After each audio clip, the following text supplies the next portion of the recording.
Sveicieni! Labvakar, labdien, labrīt visiem, kas mūs skatās, kas mūs redz. Mēs šobrīd ar Mariju esam šeit. Un, lai pastāstītu mazliet par garīgo pavadoņu mācību kursu. Marija, sveika! Jā, sveika! Vēlreiz. Jā.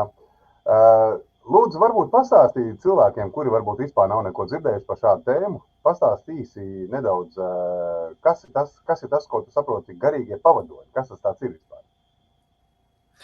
Jā, šis vārds izrietēja no tā, kas varbūt vairāk ataino šī kursa jēgu, bet kas ir mazāk pazīstams cilvēkiem.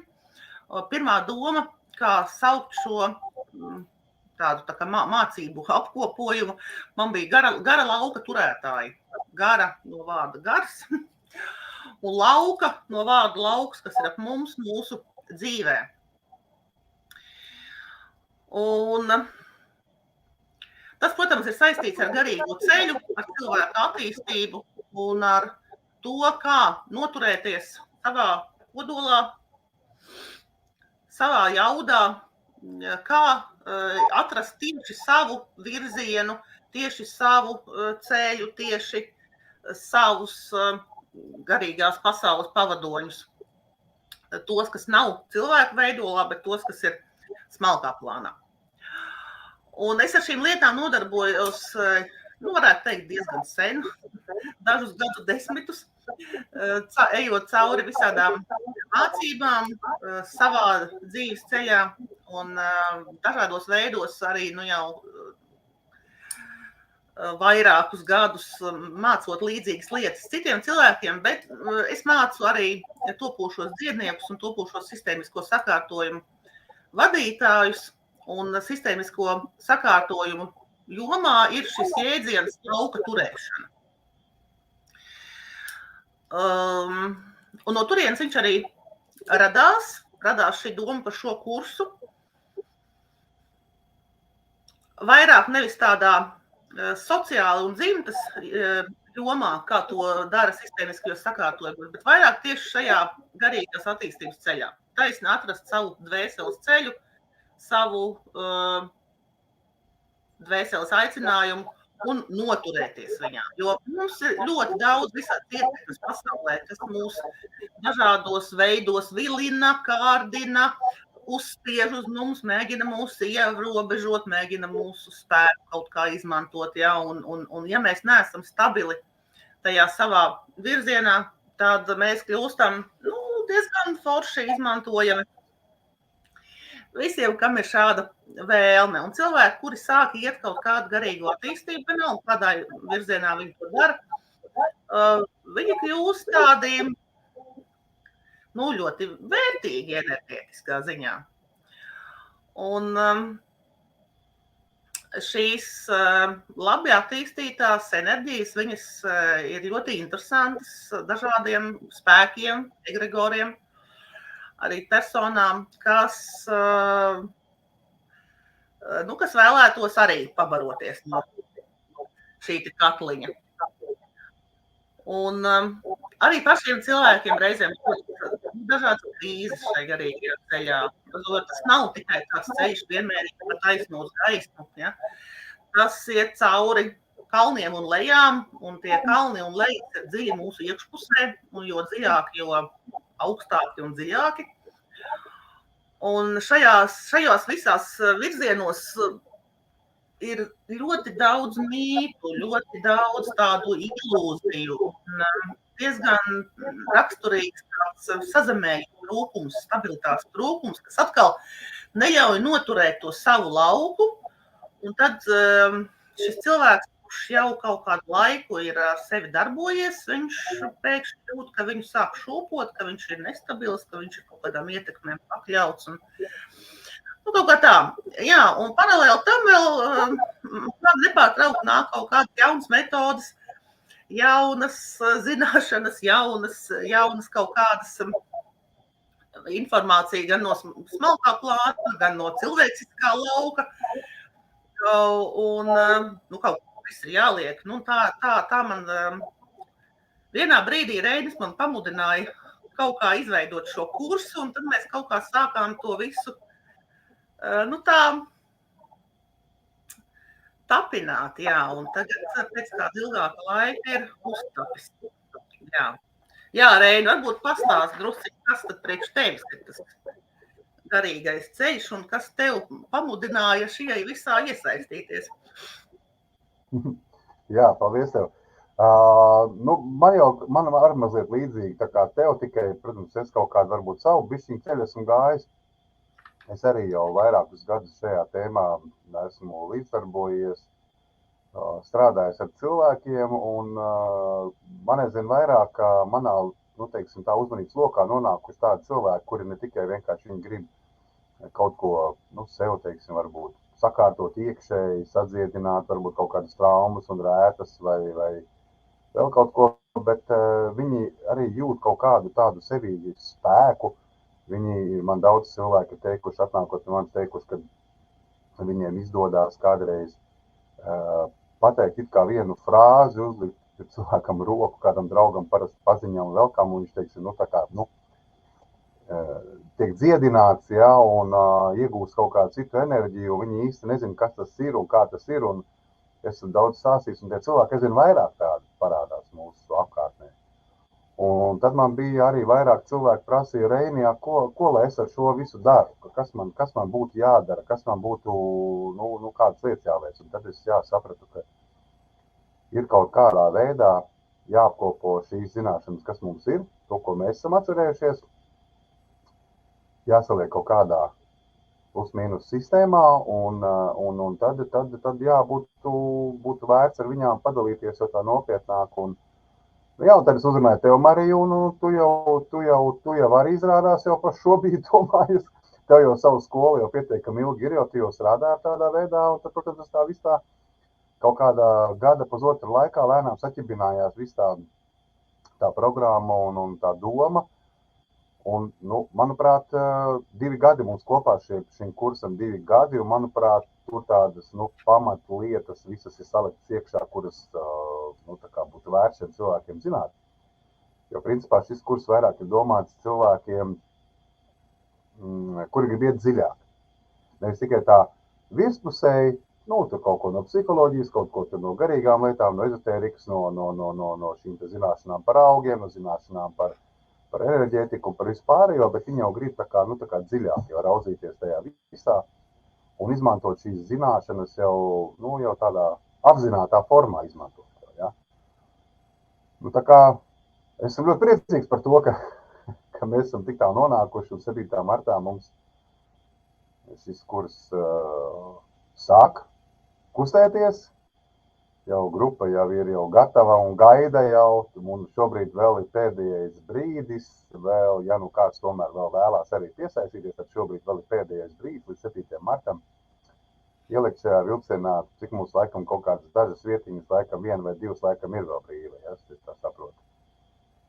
Ir dažas vietas vēl, jā.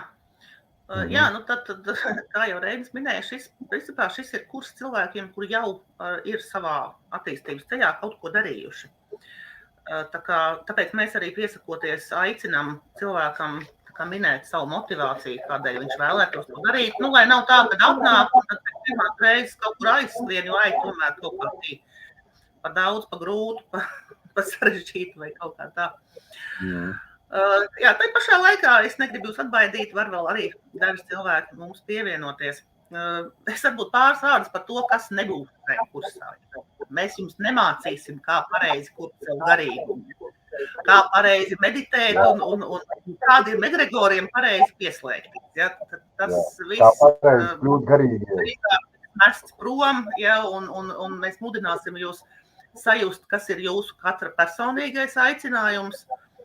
Un, jā, protams, mēs ejam cauri visādām mācībām, ko jau cilvēki ir noformējuši, mēs lietojam visādas metodas, kas jau ir, bet tās ir metodas, tās ir kā dažādas drēbes, ko mēs varam uzvilkt tādu drēbi, šitādu drēbi, ja, bet mēs tāpat paliekam tam drēbēm apakšā, mēs katrs pats. Ja. Nu tā, un šajā kursā mums būs daudz prakses izbraukumā un daudz prakses dabā. Un, jā, es varbūt palūkšu arī Reirim pastāstīt, kādas taustas ceļš cauri šīm šamaniskajām praksēm, jo tas ir arī viens no maniem pamatvirzieniem. Un kāpēc šis šamanisms kā, it kā tāda arhaiska un varbūt netik ar garīgumu tā bieži vien saistīta joma, jo daudziem cilvēkiem liekas, ka tas ir kaut kas tāds atšķirīgs. Patiesībā šamaniskās prakses, viņas ir labas ar to, ka viņas iet cauri visiem laikiem. Viņas ir tādas pārlaicīgas. Viņās ir šie tradicionāli elementi, bet mēs neviens ne otrs neesam tradicionālā šamanisma praktizētāji. Ja? Bet šamanisms kā ceļš caur laiku, ceļš dvēseles plānā, ceļš tādā lielā paplašinājumā un caur dabu un dabas spēkiem, manuprāt, to darīt ir ļoti droši, ērti un ļoti atbilstoši kā reiz garīgai virzībai, jo daba ir tas, kas ir lielāks par mums, tas, kas ir redzams materiālajā plānā, aptaustāms, sajūtams, bet kas ir lielāks par mums un uz ko mēs varam paļauties vienmēr, jo garīgais ceļš ir par paļaušanos lielā mērā, par paļaušanos uz to, kas ir augstāks, lielāks un kas var vadīt mani un kurā es varu iekļauties, saglabājot sevi. Tā kaut kā. Reini, kādu vārdu teiks no savas puses par šo? Es piekrītu tam, ko tu saki par to, ka šīs šamaniskās tradīcijas mums nav. Mēs neesam neviens nepiedarām kādai noteiktai zināmai šamaniskajai tradīcijai, vai Sibīrijas tradīcijām, vai indiāņu, Dienvidamerikas vai Ziemeļamerikas tradīcijām. Mēs esam vispār, katrs atsevišķi arī esam veidojuši savu pasaules uzskatu, balsoties uz tām atmiņām, kuras mums ir iekšēji, kuras mēs esam atcerējušies caur dažādiem ceļiem. Un pēc būtības es pats esmu izpratis to, ka pa īstam tāds skolotājs var būt cilvēks pats sev tikai. Arī šī gadījumā mēs ar Mariju un vēl jūs redzējāt pirmīt arī es pašķirstīju, mums būs daudzi citi kurs pasniedzēji, kuri strādās katrs ar savām tēmām. Mēs katrs iedodam daļu no savas pieredzes, kuras dalībnieki var izmantot, var integrēt kopā ar savu pieredzi, salikt kopā un tādā veidā, veidojas katra individuālā pieredze. Tikai tā individuālai pieredzei ir lielākā nozīme, tāpēc, ka tad cilvēks viņš strādā caur sevi. Viņš strādā nevis caur grāmatu vai caur kaut kādu guru vai caur kaut kādu citu egregoru, bet viņš strādā tikai caur sevi. Un tas ir pats svarīgākais. Tas ir tas, ko mēs arī šajā kursā gribam arī stāstīt un runāt par to, tieši uzsvērt to, ka katrs cilvēks ir tas avots, no kura nāk šī informācija, šī enerģija, šīs darbs, un tas ir ļoti svarīgi to arī saprast. Par šamaniskajām praksēm dabā, jā, tas ir ļoti svarīgi, jo es arī esmu sapratis daudzu gadu garumā, ka viena lieta ir, tad, kad tu esi civilizētajā pasaulē, kur tu esi kaut kā sevišķi, runa par pilsētu, tad vispār tur ir cits stāsts, jo tie, kas jūt enerģijas, tie, kas jūt to, kas notiek apkārt, tad tiešām ir grūti tādā pilsētā koncentrēties uz kaut kādām sajūtām, uz pārpasaulīgām sajūtām, uz vēsturiskām sajūtām. Visvieglāk to izdarīt tieši dabā.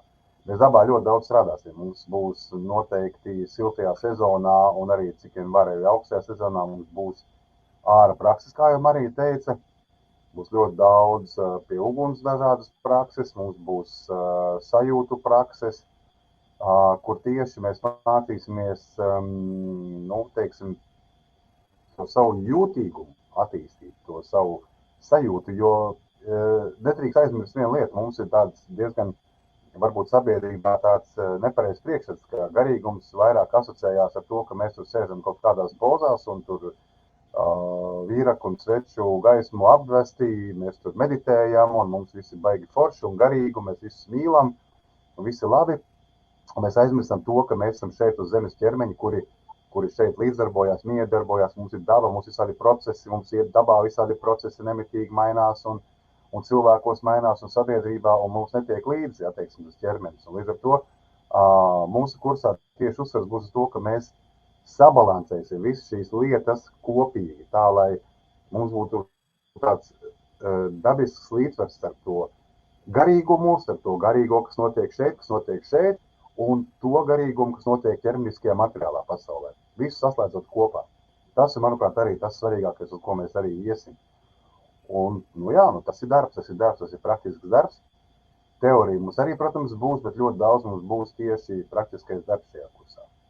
Ar visiem pasniedzējiem. Visi pasniedzēji dos iekšā savu pieredzi, un tad kursanti šo pieredzi jau, teiksim, izstrādās caur sevi, caur praktiskajām lietām, caur mājasdarbiem. Jā, un šis no zemes atrautais garīgums, kas ir tas populārais priekšstats par šo visu, viņš rada tādu lielu problēmu, ka šiem cilvēkiem ir samērā grūti ierakstīties tajā praktiskajā dzīvē, kurā ir jāmaksā rēķini, jāaudzina bērni un jādara visas šīs lietas. Un tad ir tāda viena dzīve tur tajā gara pasaulē, tur tajās pareizajās visās tajās praksēs jau. Un otra dzīve, kurā ir jāiet uz to riebīgo biroju, kurš sen jau ir apnicis vai jādara kaut kādas tādas lietas. Un būtu jauki, ka cilvēki vairāk iemācītos to pamazām tuvināt, apvienot un tā, lai tomēr tas viss savu kopā, lai tā ikdiena savienojās ar to ideju pasauli. Un tas ir reāli iespējams, mēs esam tam piemēri. Un jā, mēs tiešām šajā kursā nebūsim jūs tur kaut kādi lielie skolotāji, mēs būsim tā kā pavadoņi. Tas, kas jūs pēc tam būsiet citiem cilvēkiem, tas mēs šos 2 gadus centīsimies būt jums un dot jums nevis pareizus jaunus rāmus, bet lielāku brīvību. Brīvību no egregoriem dažādiem, brīvību no priekšstatiem, no tā, kā jūs prāts ir iemācījis pareizi dzīvot, ja, un vairāk celt jūs tajā dvēseles plānā, kurš ir nesalīdzinām plašāks un lielāks, un kurā ir daudz vairāk iespēju, no kura jūs varat katrs iemācīties to, ko mēs neviens jums nevaram iemācīt. Varbūt par tādām praktiskām lietām, kā tas mums tur notiks, kādam interesē, es nezinu. Es domāju, ka jā, varbūt tā īsumā varbūt pastāstīt. Mums tā teorija ies vairāk online, jo mūsdienās daļ tā, lai sēdētu kaut kādā zālē un klausītos, kā kāds runā, nav vajadzības kaut kur vairs braukt. Tāpēc mums būs 3 vakaru webināri darba dienu vakaros. Tās būs ceturtdienas. Ja kāds netiks, tad šiem webināriem ir ieraksti, bet tad mēs lūgsim izpildīt mazu darbiņu, kas būs dzirdams šai webinārā. Un tā būs tad šī vairāk tad teorijas daļa, un tad vienu reizi mēnesī, mēneša beigās, nedēļas nogale, no piektdienas vakara līdz svētdienas vakaram būs izbraukums, kas būs burvīgā vietā netālu no Tukuma. Un tad mēs pavadīsim to laiku samērā noslēgtā vidē un praktizēsim caur sevi, caur viens caur otru. Vai tad ir vēl kaut kas, ko piebilst? Es nezinu, laikam nav. Es domāju, ka faktiski tā, ka tie, kuri sajūtīs, mēs nereklamējam jogurtu. Līdz ar to, teiksim, tie, kas sajūtīs, kuriem liksies šī tēma svarīga, jo tiešām mēs neaicinām šobrīd cilvēku, kurš varbūt tikko vispār ir sācis kaut ko apjaust, tad drīzāk tiešām šī runa par tiem cilvēkiem, kuri jau kaut ko jau ir meklējuši, kaut ko jau ir darījuši un jūt sevī to vēlmi turpināt dziļāk. Un tie droši vien kā arī sajūtīs, un ja viņi sajūtīs, tad es vienkārši laipni aicinu sekot informācijai un arī mājaslapā zemesvējš.lv. Tur atrast kursu garīgie pavadoņi un tad līdz ar to tad pieteikties un tad jau tālāk būs komunikācija ar mums. Un tad līdz 7. martam vēl ir iespēja tā kā droši un būsim priecīgi jūs redzēt. Jā. Zem šiem ierakstiņiem mēs paliksim saites uz mājaslapu, kur varēs uzklikšķināt un pat taisnot un nokļūt. Tā kā tur būs arī mūsu kontakti, ja kas variet arī rakstīt vai zvanīt un jautāt kaut kādas tādas vairāk nianses, kas jums interesē. Izstāstīsim. Jā, labi tad. Paldies un uz tikšanos. Tikšanos. Tā.